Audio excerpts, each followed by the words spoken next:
press briefing. As I think you can all hear me, which I'm very happy to see, people nodding their heads. So with that, it only remains for me to pass the floor to Dr. Kluger to make an opening statement. Regional Director, please. Good morning. Thank you for joining us once again. For over 100 days, we have been battling COVID-19 around the world. Let me begin by providing you with a snapshot of the current epidemiological situation and trends we have observed across the 53 countries in the WHO European region. The storm clouds of this pandemic still hang heavily over the European region. Case numbers across the region continue to climb.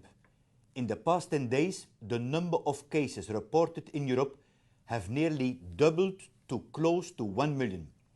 This means that about 50% of the global burden of COVID-19 is in this region. Sadly, over 84,000 people in Europe have lost their lives to the virus.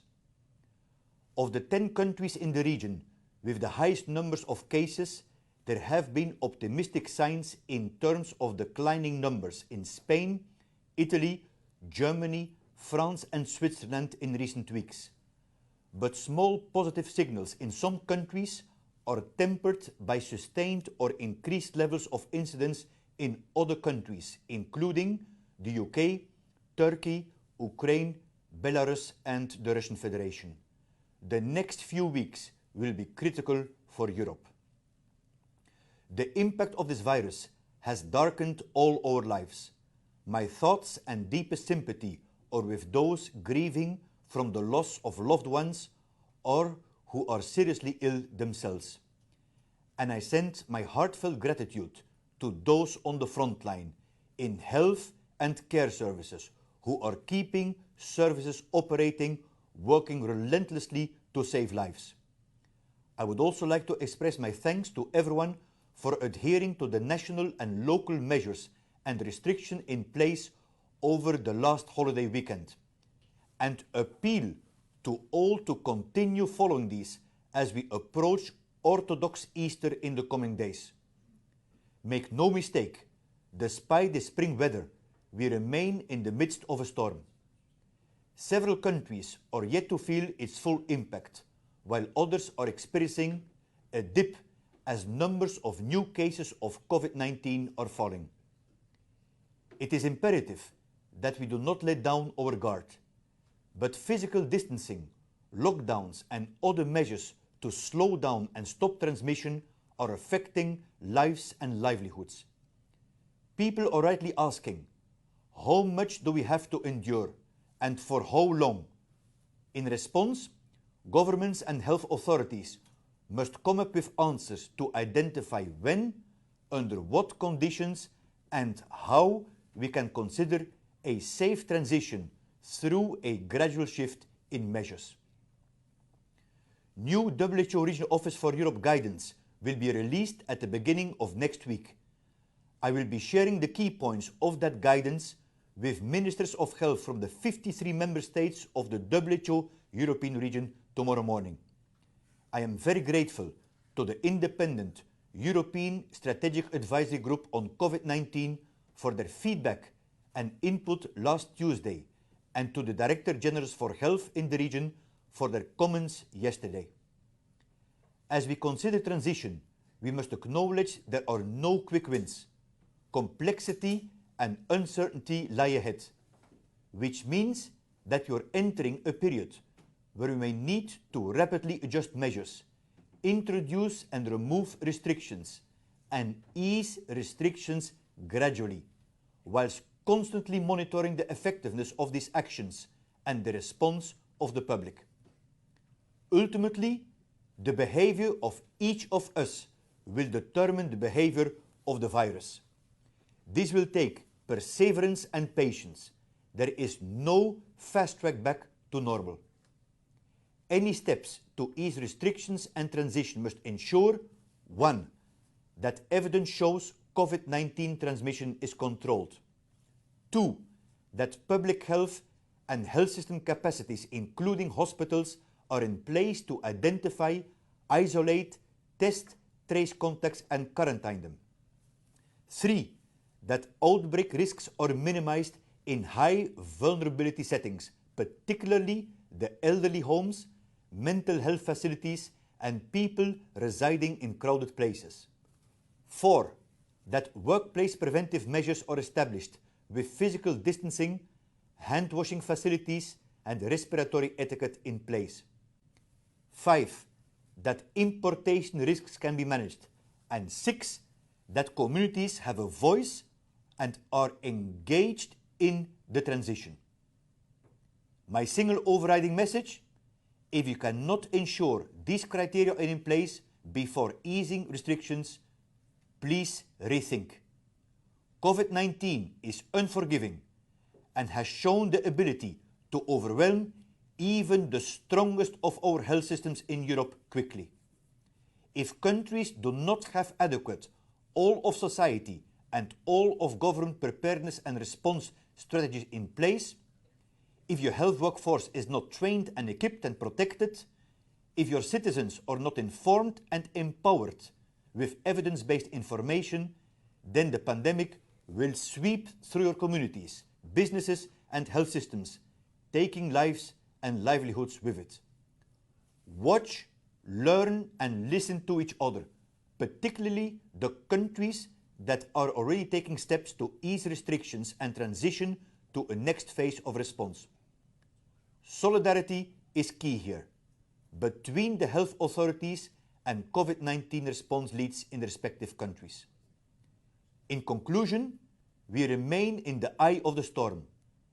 When we put proven measures in place, ensuring that we can identify, isolate and test all suspect cases and quarantine and monitor the health of all close contacts, providing care to those who need it, together with physical distancing measures if necessary, we can stop the virus in its track. Any steps to transition towards a new normal must be guided by public health principles, together with economic and societal consideration. We learn better together. Now, more than ever, I call for solidarity between countries. It is the time to step up and display both responsive and responsible leadership to steer us through this storm. Thank you. Thanks very much, Hans, and thanks for that opening statement. So we're going to open to questions now. Thanks to those of you that have submitted your questions in advance. I'm going to intersperse those questions through the live questions that we take now from the group. As I introduced earlier, we have a panel today of the Regional Director. We also have Katie Smallwood and also Natasha Azzopardi-Muscat joining us online. And I'll be sending them the questions according to the topic.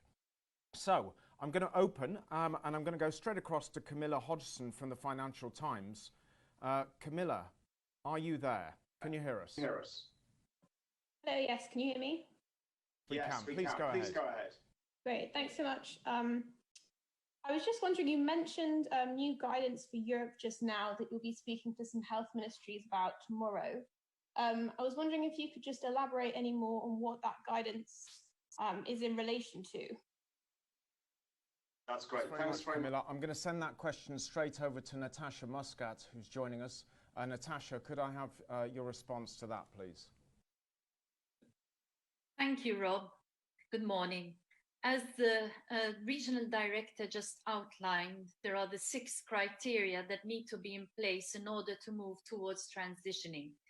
The guidance that we will be sharing with ministries tomorrow is around the considerations that countries need to take when embarking on transitioning. And the way in which we are seeing this is as a combination of looking very much at the measures related to surveillance and control, the measures related to health system capacity, which has to balance both keeping up with COVID care, as well as responding to the pent-up demands and needs and getting health systems really recovering to take up their functions, leveraging social and behavioral insights to make sure that we are really listening to the population and engaging them as we move towards the transition, And finally, really having a view on the social and economic measures that need to be in place in the coming weeks and months to protect the vulnerable and make sure that we do not leave anyone behind. So it's basically about having this helicopter view and ensuring that all these 4 dimensions are very much on our data dashboard as we move forward to this next phase. Thank you. Thanks very much, Natasha. We'll go to the next question online from Jamey Keaten, Associated Press. Jamey, you there? You can hear us? Yes, I can. Can you hear me? Yes, we can. Please go ahead. Thank you very much. Dr. Kluge, thank you very much for having yet another press conference. I really appreciate it. My question has to do with, you just mentioned a little while ago, solidarity. As you may have noticed, the signals out of Washington, President Trump has announced a halt to funding. So my question for you is, what kind of solidarity are you hearing from European countries that may step forward to help fill up any funding gaps left behind from this US halt of funding to WHO? Thank you. Thank you, Jamey. Let me first and foremost state that the United States of America have been a very long-standing supporter and friend of WHO, and I count very much that this will continue in the future. For 25 years, I myself have been working on the ground with humanitarian and health crises. When we have a crisis, we focus on what needs to be done and save lives.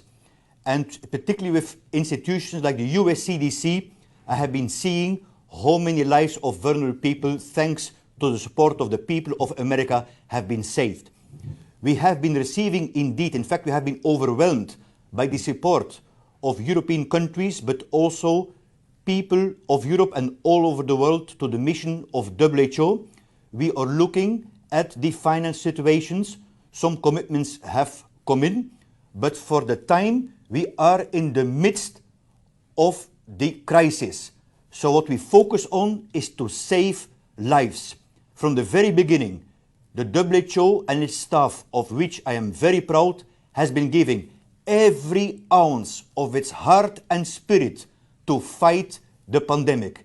And we will continue to do so in solidarity with science and with real solutions.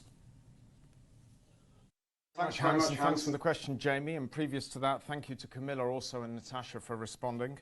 I'm going to go to a question that we received in advance from Mos Appelblatt from the Brussels Times. And this one's for you, Katie Smallwood.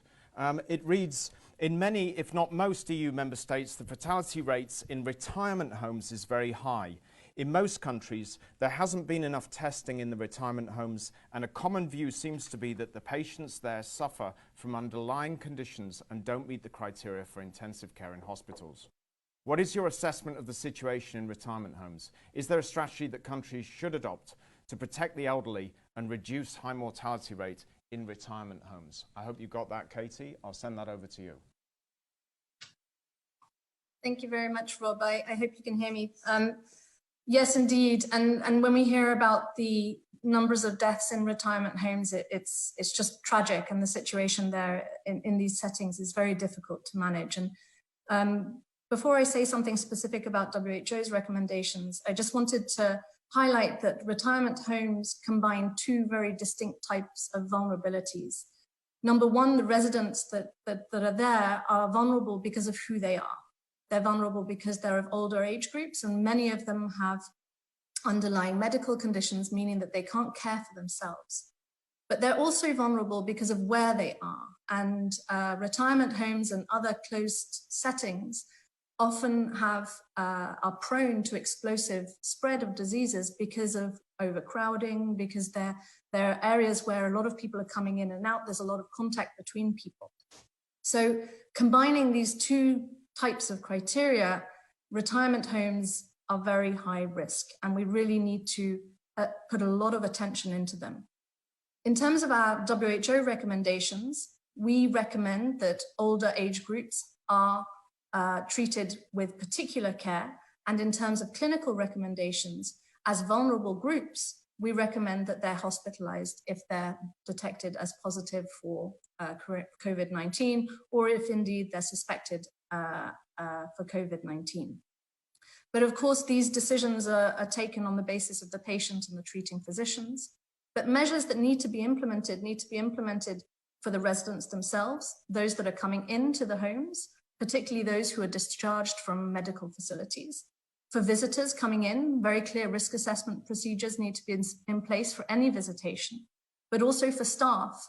Many of the staff in retirement homes may also be practicing clinicians in other facilities, and we need to be very careful about how they're practicing. So what is the objective here? Well, the objective certainly needs to be to prevent the virus from entering those homes. And if it is entering the homes, to very quickly prevent its spread. And how do we do that? Well, of course, testing is a very significant part of this. And we're seeing countries now expand their testing capacities, and these need to be applied to settings like retirement homes as a priority. Without knowing that the virus is there, there's very little we can do to really respond to the situation very quickly. And then the second thing that we really need to do is protect both the residents of those homes, but also the staff working there. And that's through training on infection prevention and control and adequate equipment based on the training that they've received. Thank you very much. Thanks very much, Katie. Thanks for that comprehensive response. I'm going to go next over to Antonio Neves from the Lusa News Agency. Antonio, your question, please.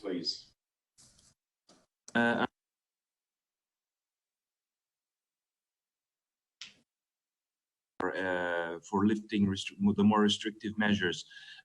This roadmap includes only 3 criteria, and I would like to ask you, does it make sense to have such a regional framework, and do you think that 3 criteria are insufficient? Thank you.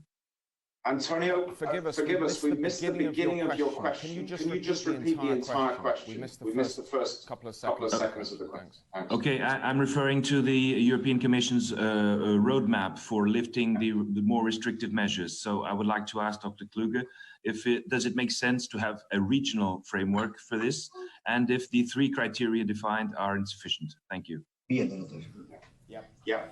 Thanks very much. Very clear. We'll go over to Hans and then to Natasha to maybe elaborate. Hans. Thank you, Antonio.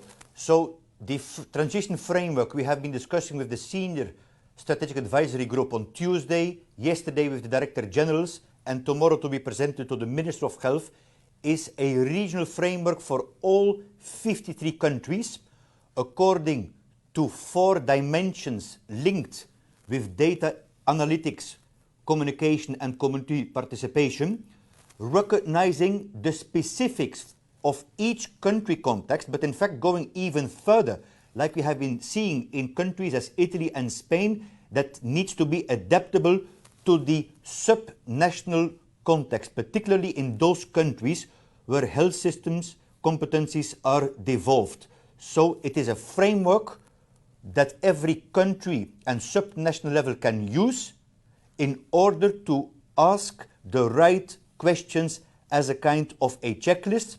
If the country would like to invite the WHO Regional Office for Europe to provide technical assistance to adapt it, we stand ready. Great. Natasha, would you like to elaborate on that? Or add any points? Just to confirm and support that transition will definitely not be a one-size-fits-all approach. But of course, having a common framework of considerations will mean that countries will be using similar measurements, for example, similar triggers in order to decide. And this also helps to build public confidence and trust. But every country, and as Dr. Kluge has said, even within larger countries, there may be also subnational differences, will ultimately have to carry out what is necessarily a risk assessment.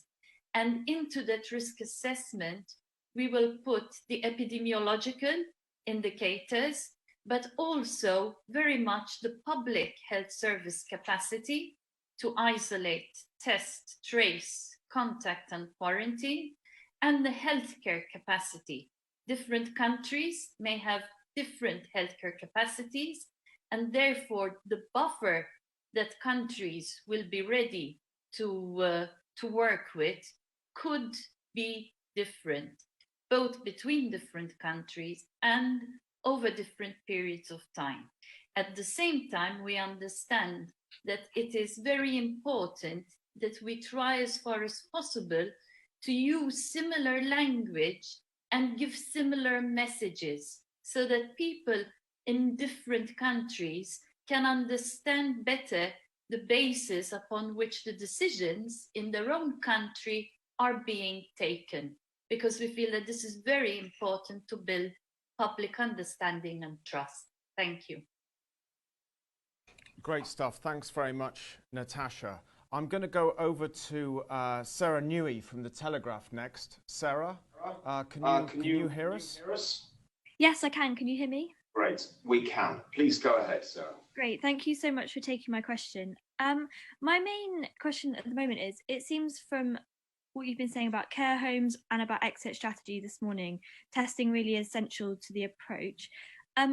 Why do you think some countries have been much more effective at ramping up testing more quickly?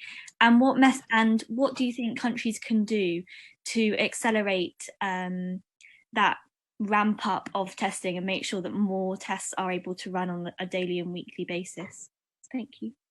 Great. Thanks very much, Sarah. I'm going to pass that over to Katie Smallwood to respond to. Katie, please.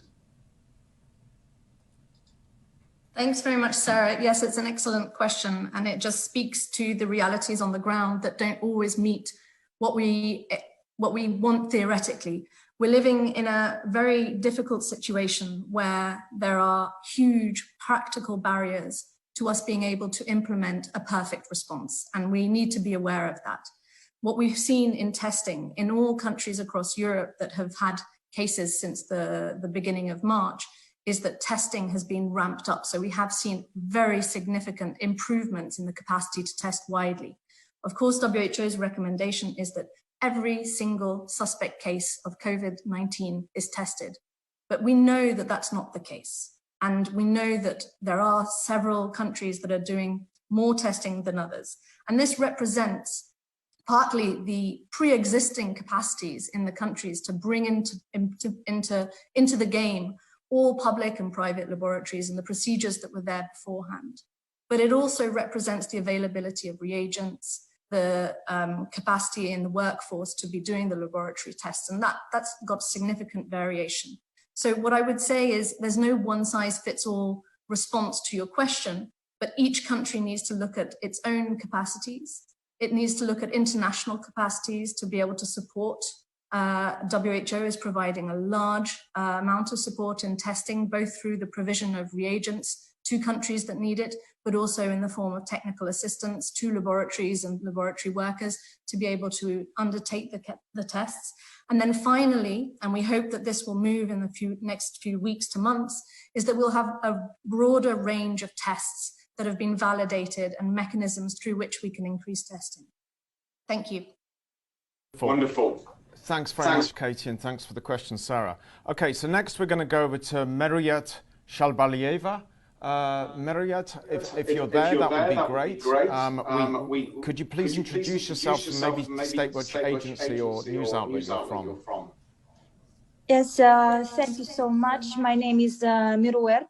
I live in Kazakhstan and I'm a broadcasting journalist from Atomican TV channel. So we are based in the capital of Kazakhstan. And my question is, how much will the WHO suffer from the Trump administration decision to cut its budget? Which countries contribute to the organization budget more than 5%? Does Kazakhstan contribute? And if yes, then how much? Thank you very much, Meruyert. I'm going to pass that to Dr. Kluger, Regional Director.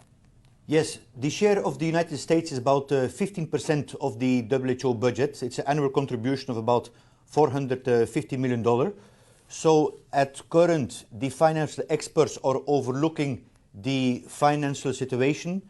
As I mentioned previously, we're overwhelmed by the expression of support, not only of European countries, but globally. At the same time, this would not be the good moment to cut the funding as we are in the midst of the crisis, and that's what we're doing. WHO, we are laser focused for the time being on saving lives and leaving no one behind, and we count very much that our long-standing supporter and friend, the United States of America and its people, will continue to support WHO. Wonderful, thanks very much. Next, I'm going over to Ryan Hooper, PA. Ryan, can you just also introduce what outlet? Forgive me if I'm not getting that abbreviation. Can you get me? Yes, we can, Ryan. Please go ahead. Hi, thank you very much. A question for the panel. Thanks for doing this. What are your thoughts, please, on requiring the requirements, for a vaccine to become available in a widespread situation before social distancing or lockdown measures across Europe are relaxed, particularly in countries like the UK, where lockdown measures are very much in place and due to be extended? Thank you. Great, thanks, Ryan. Over to Katie. Katie, can you take that? And then maybe Natasha would like to elaborate with regard to the transition component of that question. Thank you, Rob. I'm happy to take it and happy for Natasha to elaborate. So with regards to the vaccine, no, WHO is not saying we need to wait for a vaccine. We don't know when a vaccine will be available for use in our populations. And what we need to do is take action now based on the epidemiological situation now.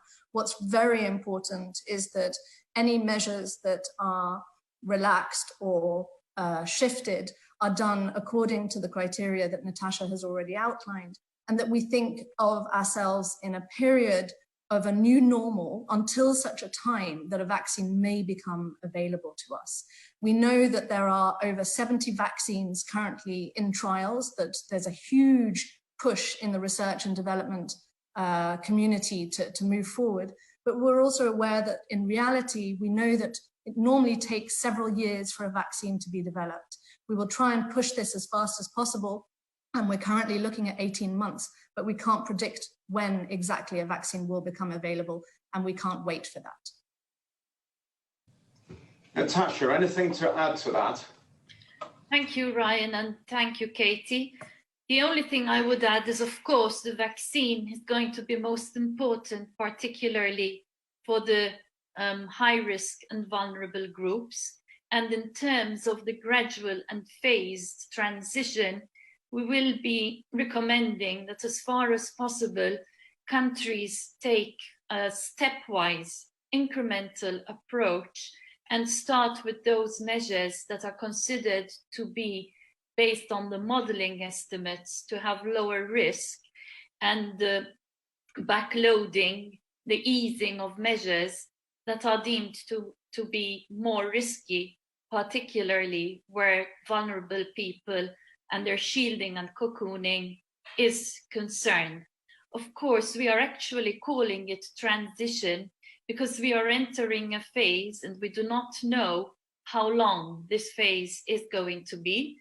One of the aspects that we are considering going forward is very much to have our eyes on the ball, carrying out horizon scanning, because this is going to be informing the approach also to transitioning in every phase. And just one other point perhaps that I would like to add is that although we are going forward gradually and cautiously with the transition phase in those countries that satisfy the criteria and appear to be ready to do so, this is not necessarily a one-way street. We do not know exactly what is going to happen as the measures begin to be eased, and there needs to be real-time monitoring in place so as to be able to have this fluid bi-directional shifting of measures if this becomes necessary. Thank you. Very much indeed, Natasha, and thank you to Catherine also for responding. So you mentioned technology there. We've got a question that was sent in advance of this press briefing by Laura Spinney, who's a Paris-based science journalist for The Guardian and New Statesman. And the question relates to technology. about the role of technology in easing lockdown restrictions and preventing a second wave. What kinds of technology are being considered and perhaps even rolled out already? I think I'll send that over to you, Regional Director, if I could first. Hans? Yes, the role of digital health here in easing the restrictions has certainly an important place. But let me start to put the core of the prevention and control strategy, which are non-pharmaceutical basic public health measures to isolate, trace, test and quarantine. So this remains the same. So the digital solutions have definitely their place, but as part of a comprehensive public health strategy, not as the magic bullet point. Also to take into account the privacy issues, which WHO has been working with for quite a while. But to give some examples, we have been seeing in many countries, including in Spain, in Italy, apps, for example, which are very helpful to tell us something about the level and the location of the transmission, about the effectiveness of physical distancing measures, and also to guide on gradually decreasing the restrictive measures, but as a part of an overall public health strategy. Great, thanks very much, Hans. I'm wondering if Natasha, would you like to add anything to that? As you brought up technology earlier, can I just ask you? Sure, Rob. I think it is very clear that there is a role for digital technologies. It does not substitute the traditional public health methods, but it can support and act as a surge to the capacity for certain monitoring, and particularly for real-time monitoring, which is going to be so necessary during the transition. Of course, again, here we do understand that people may have several concerns about the data protection and privacy, and it's very important also that as far as possible, such apps are based on a voluntary opt-in mechanism with very clear and simple consent, and that any data that is captured would be held for a very limited time and destroyed. So all the general principles that we would usually refer to in terms of privacy and data protection are very important also in this scenario. But we do appreciate that there is a role for the appropriate technologies. Great, thanks very much for those responses. So I'm next going to go over to Denise Roland from WSJ. Denise. Forgive me, Denise. Denise Roland from WSJ. Denise, are you there? I am. Can you hear me? We do. Fantastic, thank you. Yesterday, United Healthcare announced that Andrew Whitty, chair of the boss of their Optum unit, is joining WHO temporarily to lead a vaccines project. I wondered if you could give me more details on this. Is this WHO seeking to start a new vaccine research project, or is this about, assessing the dozens that are underway to do sort of prioritize support? And also, why was it important to bring in an industry person like Sir Andrew for this job rather than pulling from internal resources? Thank you. I'm going to go over to Katie to respond to that. Katie, could you give us a response to that question, please? Thank you. Thanks, Denise. Thank you very much. Denise, I can't tell you specifically I'm not aware of the specific role for Dr. Whitty in this process, but what I can say is that there's a lot of work already ongoing within WHO on vaccination, specifically around COVID.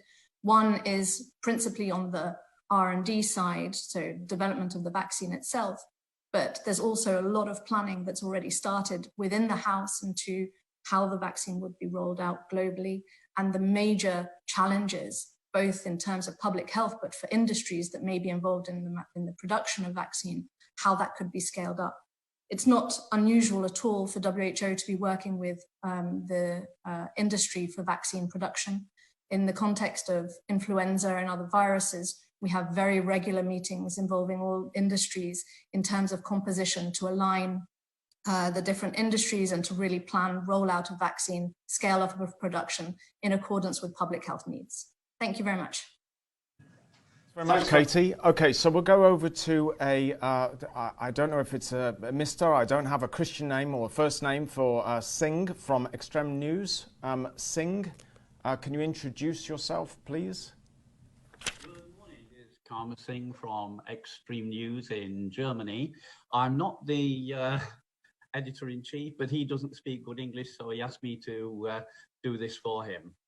Anyway, the question is in three parts, actually. Part one is, in view of the fact that you have many times called a pandemic when none existed, and you have never shown a causational connection between a putative flu virus, which you have now twice renamed and now called SARS-CoV-2, but only a circumstantial connection combined with the fact that the death figures in total are well within the normal range for flu. When are you going to abandon this farce and call off the fraudulent pandemic? Part two, who has given orders to health authorities in Italy and New York especially to artificially inflate death numbers and why? Part three, who has given orders to claim that empty hospitals around the world are filled to overflowing and why? In points 2 and 3, I'm asking for the names in order to facilitate criminal prosecution. Thank you. Thank you very much, Rama, and thanks very much for standing in for the chief editor in this case. I'm going to pass that over to Katie Smallwood to answer that as best as possible. It was fairly, there are three different and rather convoluted questions there, Katie, but I'm going to hand the floor over to you to do your best in responding to them, if I may. Thank you. Thank you very much. So, of course, we declared this the first ever coronavirus pandemic. It's not an influenza virus, so it's certainly a coronavirus, and it's shown that as compared to seasonal influenza, it has a much more significant case fatality rate, which seems to show, and this is data that we have from multiple countries, multiple contexts, and multiple regions, that it has the possibility to cause severe disease. We've seen in the European region in particular, over the past several weeks, significant increases in all-cause mortality. All-cause mortality in several countries in the European region. And this is based on standard, routine, weekly collection of mortality data across European countries. And we've seen significant differences in the rates over the past couple of weeks. And we continue to monitor those reliable and authoritative databases for morbidity and mortality. Thank you very much. Thanks, Katie Rama. I really welcome you to send us your questions in writing to the European Regional Office. We'll do our best to respond to you in detail to those questions. So I'm going to move on. We move on to, we have Jung Yoon Choi from KT News. Jung Yoon, are you back? Can you hear us? Hello. Hey, Hello. Hi, we can hear you. Okay. Go ahead. Thank you. Hello. I'm the journalist of Korea Textile and Fashion News and came from Republic of Korea, as known as South Korea. So South Korea has suffered serious face mask shortage a month ago, but now the situation has been stabilized. I heard that lots of European countries still have a hard time with mask shortage. So nowadays, lots of Korean sewing factories do not produce clothing, and instead they manufacture face masks for Europe and other countries. So how does WHO handle mask shortage problem in Europe area? Katie, we'll go back to you, Katie, on the PPE shortage question. This is specifically to masks, as I understood it. Katie, please.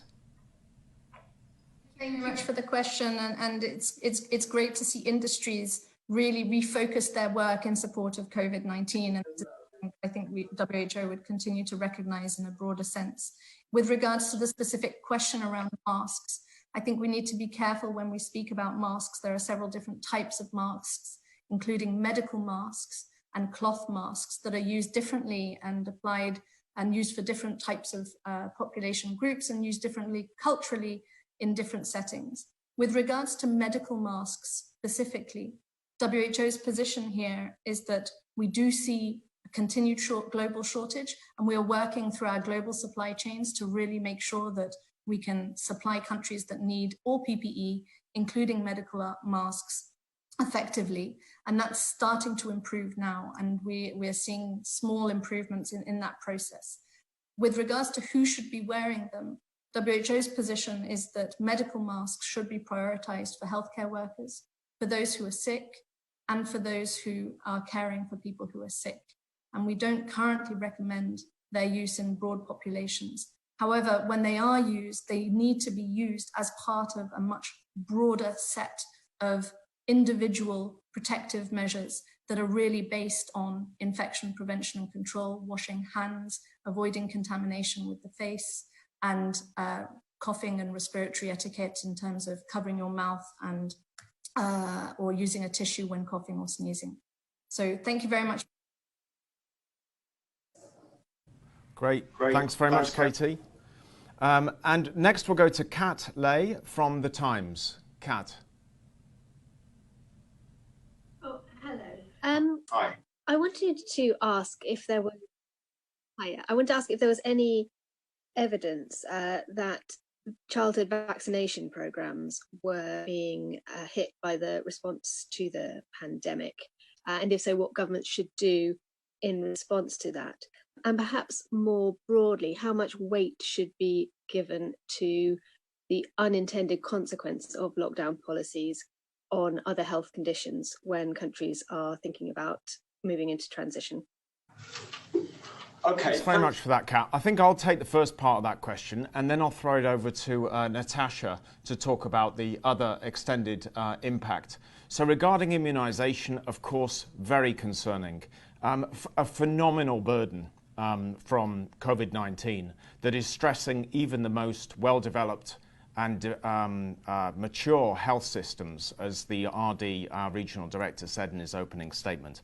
There is this crowding out taking place at the moment, which means that routine services are not able to deliver at the same efficiency and effectiveness as they have in the past.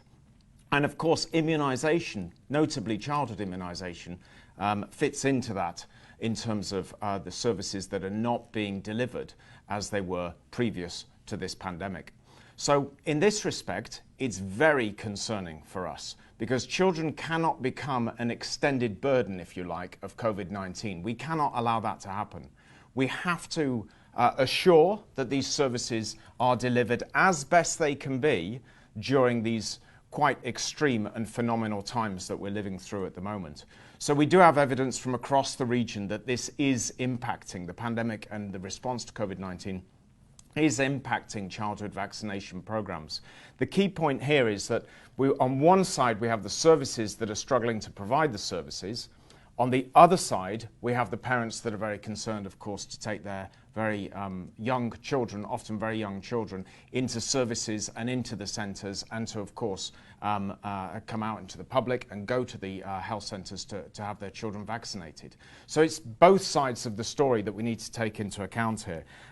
There are some examples where safe zones have been established to continue routine services. But I should say, from the regional office standpoint, we are deeply concerned about this.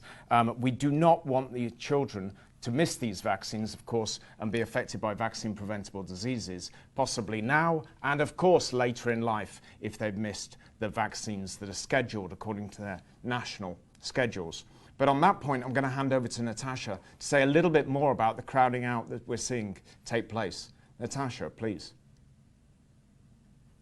Thank you. Just to fully reiterate the concerns that you have mentioned, we have been concerned about the crowding out, and we have tried to provide also some assistance and guidance to member states by publishing a series of briefs, including a brief on essential health services, which should be maintained as far as possible, even during the height of a crisis such as COVID.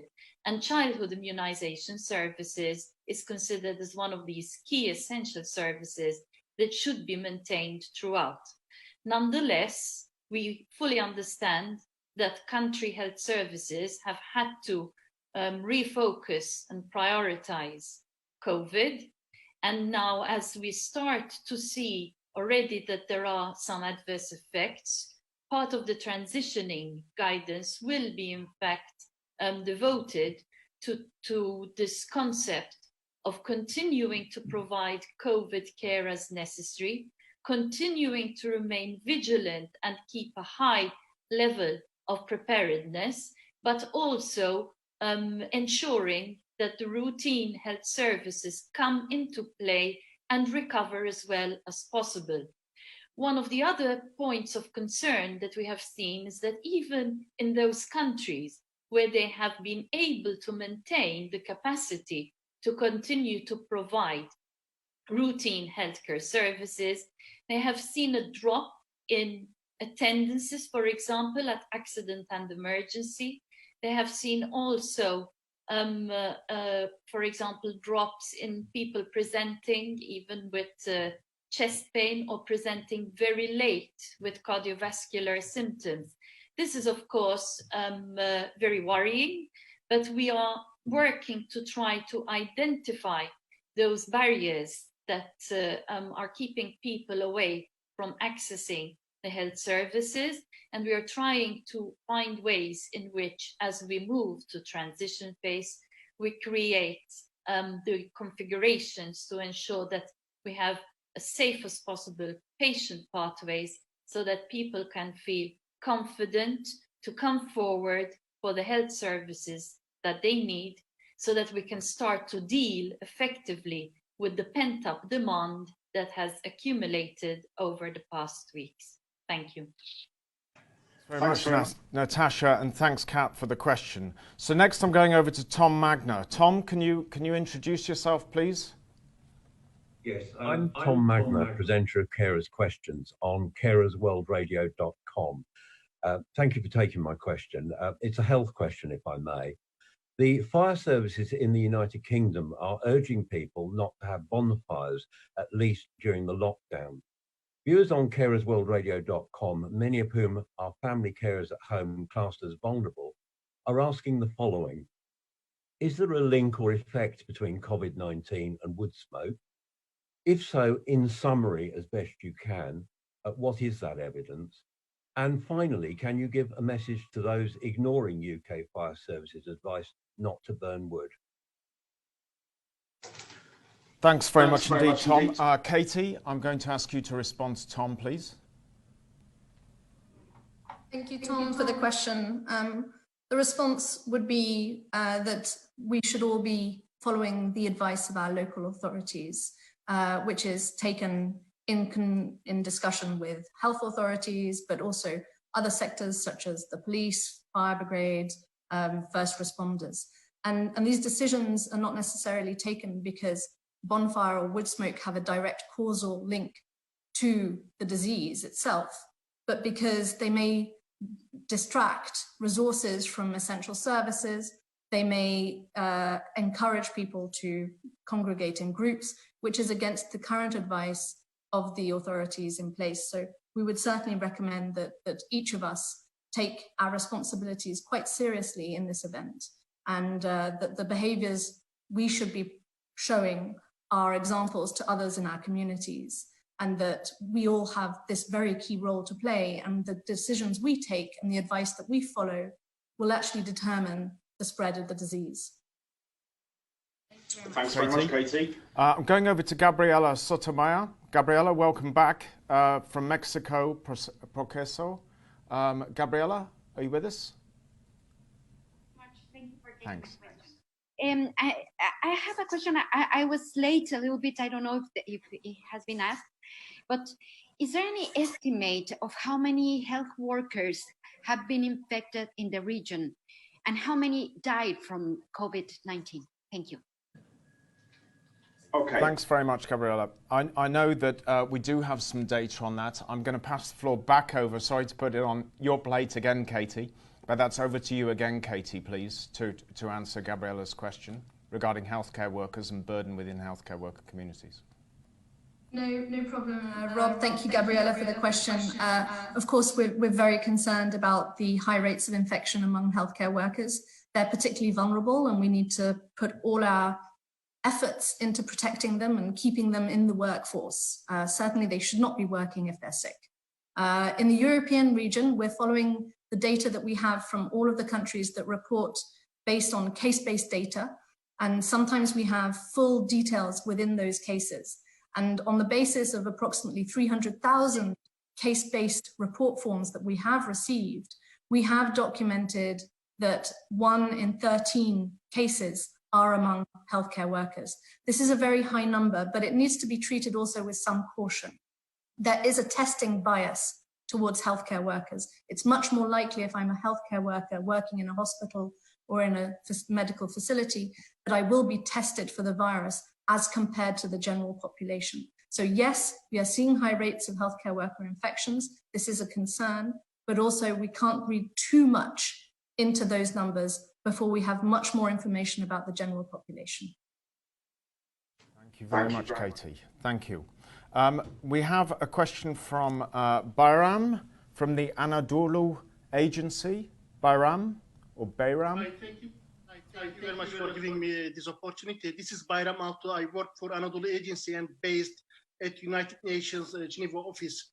My question for Mr. Hans, as you aware, Turkey sent medical supplies to UK 2 times, and Spain, Italy, Balkan countries, and many other states in the Europe and across the world last couple of weeks in order to help them to fight against the novel coronavirus. On the other hand, Turkey is also fighting against the pandemic itself, as number of cases has reached almost 70,000 there. So what do you think about Turkey's commitment and solidarity to provide essential medical supplies to many European countries and others? Thank you. Thank you, BAYRAM. About 10 days ago, I had a 1-hour conversation with the Minister of Health of Turkey, specifically on the COVID-19 situation, and also we signed a new 2-year agreement and expressed my appreciation on behalf of WHO for the solidarity by the Turkish government, because indeed we're very well aware of the support.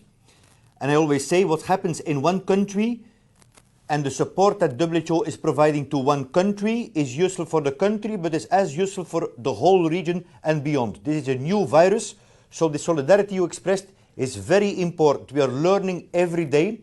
The knowledge we gain, whether it is in Turkey or other countries, serves us all. So this is the kind of solidarity that we are seeing more and more in the WHO European region, and which is very hopeful. Thank you. Great. Thanks very much, Hans.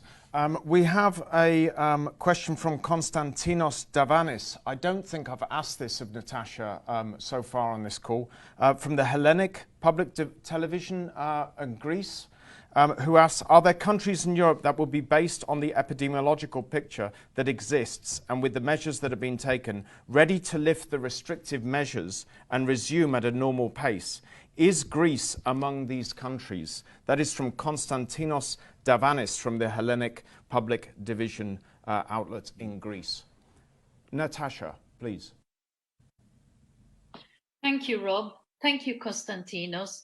I think I would like to start by repeating a phrase in this question, which is around resume at a normal pace.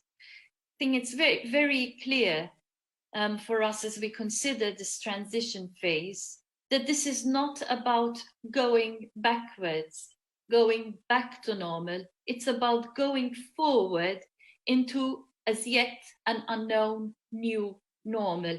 And I think it would be really helpful also if all the media outlets can help us to communicate this clear way in which we are seeing it.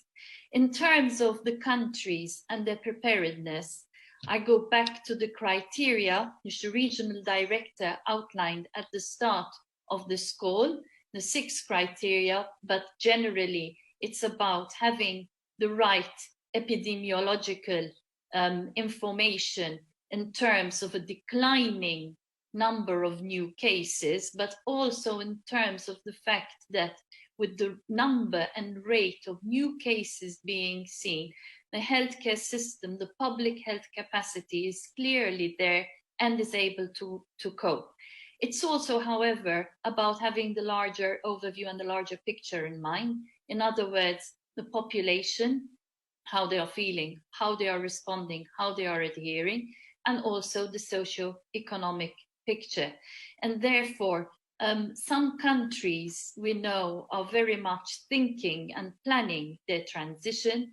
And the key message is to ensure that the epidemiological picture is stable, is declining, to make sure that there are no outbreaks in these institutions, for example, that cannot be controlled, but also really to make sure that the healthcare buffer capacity is very much in place, and that, for example, the PPE, the supplies are in place, that the workforce has rested, has recuperated, and is ready to be able to cope in case there is an unexpected resurgence of disease, which would happen very rapidly. And therefore also really key in this transition is the data dashboard, which as far as possible is really based on real-time data. Thank you.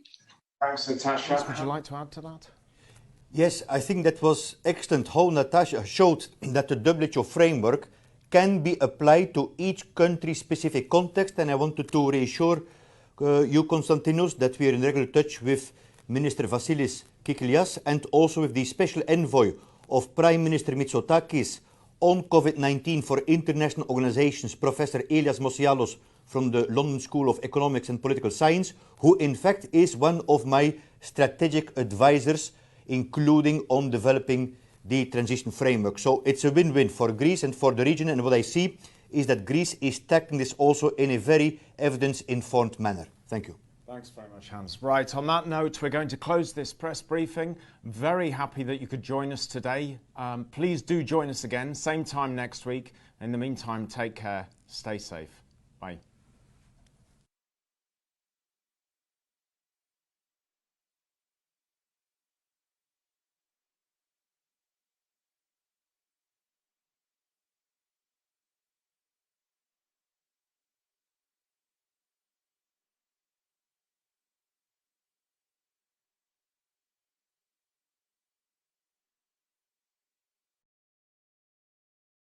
They are not doing what they're saying on TV. Lying to this country, they are lying to the world. It's like they want it to spread. We are suffering from the rampage of the coronavirus in New York City. This virus is real. This virus is killing everyone. There is no age limit. Regardless to what they say, 80-something and over are not just dying. 50 and over are not just dying. Today, I lost my sister to the coronavirus. But let me tell you how it happened. My sister went to New York Presbyterian Hospital in Manhattan. First, they told her she had bronchitis and not the coronavirus. She went back again. Then they told her she had pneumonia and not the coronavirus. They still didn't test. Then they told her she had the flu and not the coronavirus. It wasn't until she was put on a ventilator and unconscious that they decided to test her, and she died. Why do the rich, the famous, the ball players, the rappers, why do they all have access to the test for the coronavirus? And us people who are working and who aren't rich and who aren't famous, why don't we have access to the test? After my sister died, I had to take her 11-year-old daughter to Montefiore Hospital on 210th Street in the Bronx after she was paraded from Manhattan and has been around her daughter, well, her mother, excuse me, for all those days while her mother died from the coronavirus.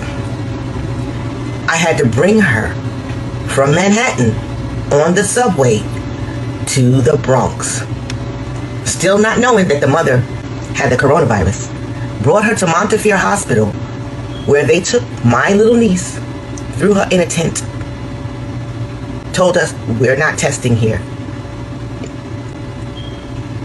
threw her in a tent, a cold tent outside, because it's cold in New York now, threw her in a tent, tested her vitals, then told me to take her back home. In my house, all my 4 teenage daughters, my husband, who's in heart failure. He's 50-something years old. So she couldn't quarantine here. She had to go quarantine with her brother, his wife, and their, 3 kids?